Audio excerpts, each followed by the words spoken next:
Ahoy there, skyfarers. Captain Cloud here.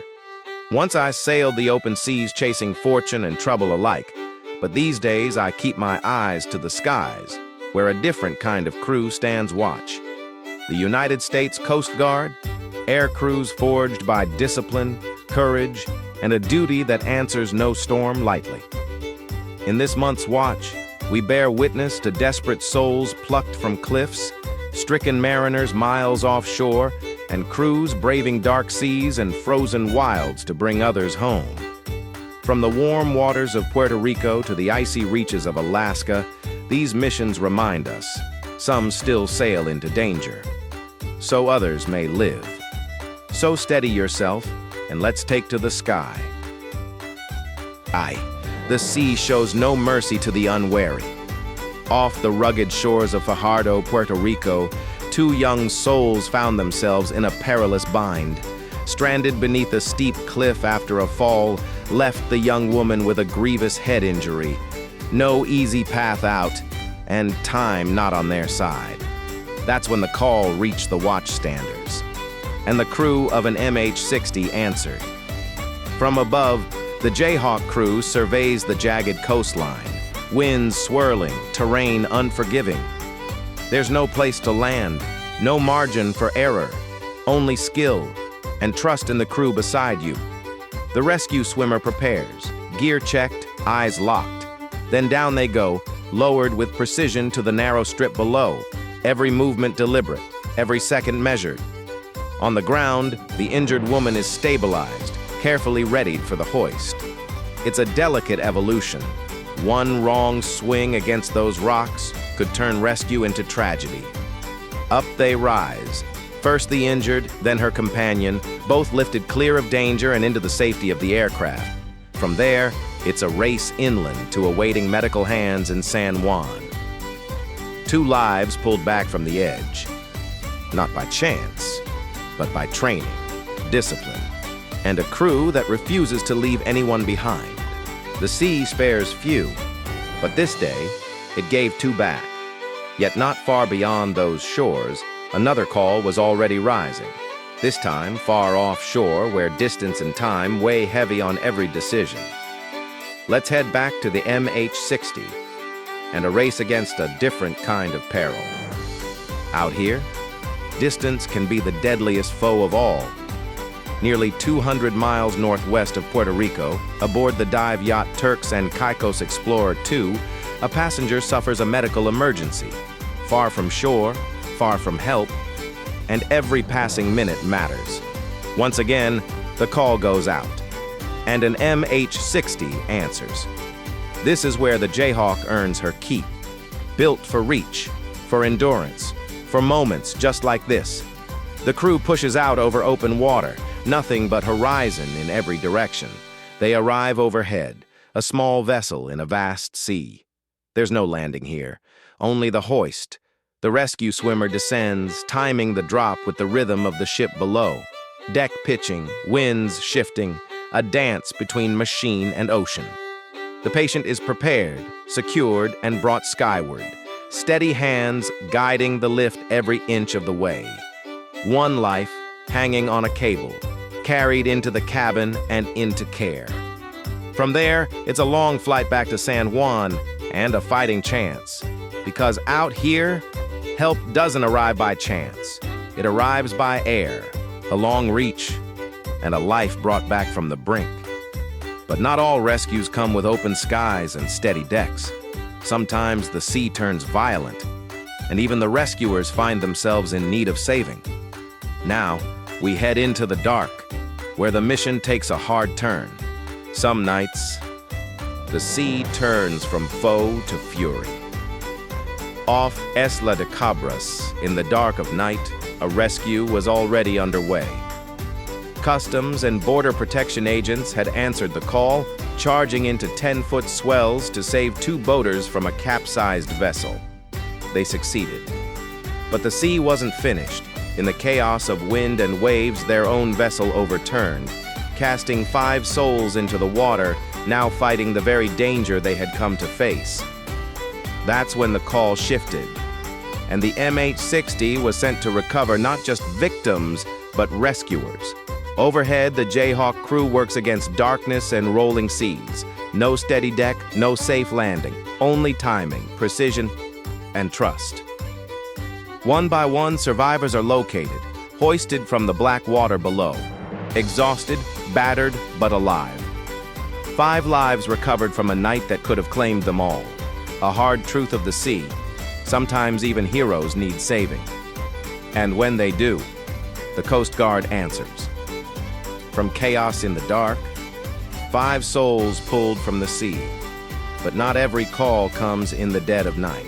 Some arrive in daylight, where the danger is quieter, but no less real.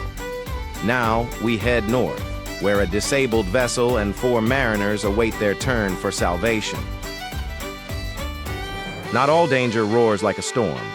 Sometimes it drifts quietly, waiting. 3 miles southwest of Mauritius Inlet, New York, the motor yacht Proudfoot sat dead in the water. 42 feet of vessel, and nowhere left to go. 4 mariners aboard, 2 men, 2 women, adrift and exposed, with the sea offering no guarantees. That's when the call went out. From Air Station Cape Cod, an MH-60 launches, cutting through the coastal sky with purpose. This is their ground, these cold Atlantic waters where conditions can turn without warning. As the Jayhawk arrives overhead, the situation comes into focus. The vessel rides uneasy. No power, no control, just time, slowly slipping away. There's no attempt to tow, no waiting for conditions to worsen. This will be a hoist. The crew moves with quiet precision. Up front, the pilots hold position against shifting winds, a delicate balance, power, pitch, and constant correction to keep the aircraft steady over a moving target. In the cabin, the flight mechanic leans out, eyes locked below, calling corrections. Left 10, forward 5, hold. The rescue swimmer readies at the door. Then, on command, they descend. Down toward the deck of the Proudfoot, timing the movement with the swell beneath. The ocean lifts and drops the vessel, unpredictable, relentless. Boots touch down. Now the work begins. One by one, the mariners are prepared for extraction. Calm voices, clear instructions. In moments like these, confidence is as vital as any piece of gear. The first survivor is hooked in and lifted clear, up through the rotor wash, rising steadily into the aircraft. Then the next.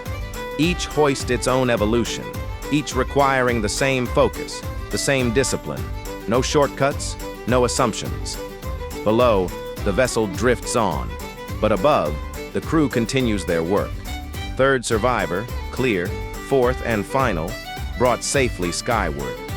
All souls accounted for. Inside the cabin, the tension eases, but only slightly.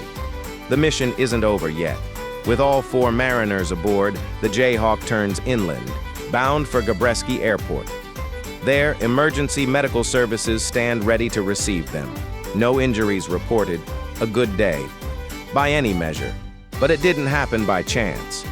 It came down to training, coordination, and a crew that knows their craft down to the smallest detail. Out here, off the coast, help doesn't drift. It arrives on station, holds steady, and brings you home. 4 safely ashore, a mission clean and true.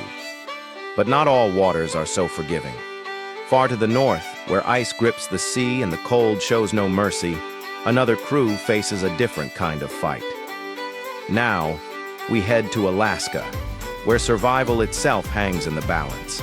Far to the north, the sea gives way to ice.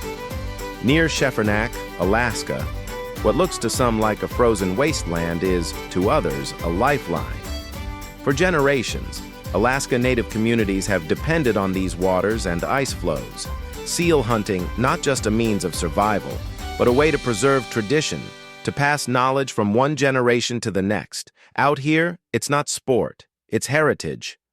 But even the most time-honored paths carry risk.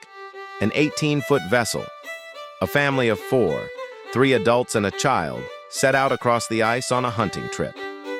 Then the conditions shifted.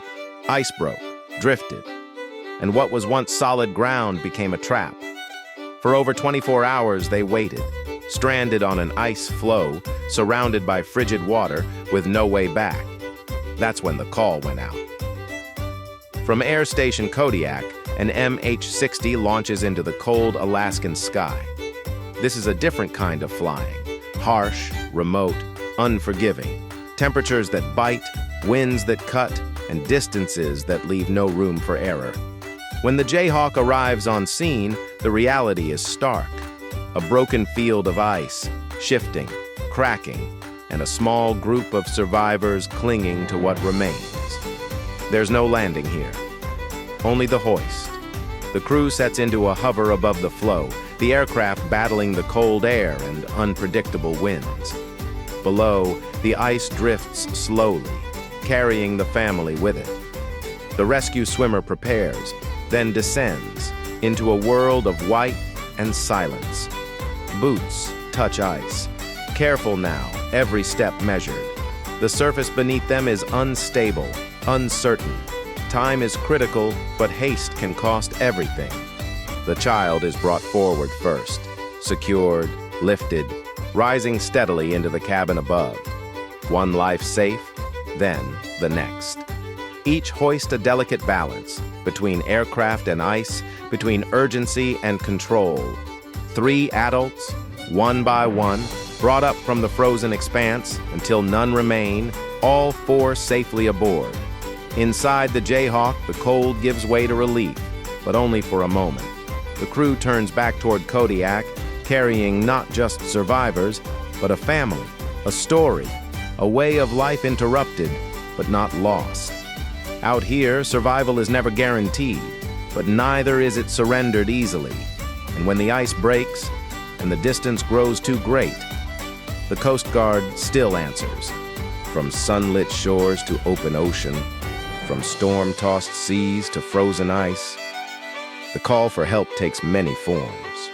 And each time, without hesitation, the crews of the United States Coast Guard take to the sky, not for glory, not for reward, but because somewhere out there someone needs them. I've sailed these waters in another life, and I can tell you true. There's no greater comfort than knowing that when all seems lost, a Jayhawk may yet appear on the horizon. So here's to the crews who stand the watch above, steady, ready, and always willing to answer. Until next time, fair winds and following seas.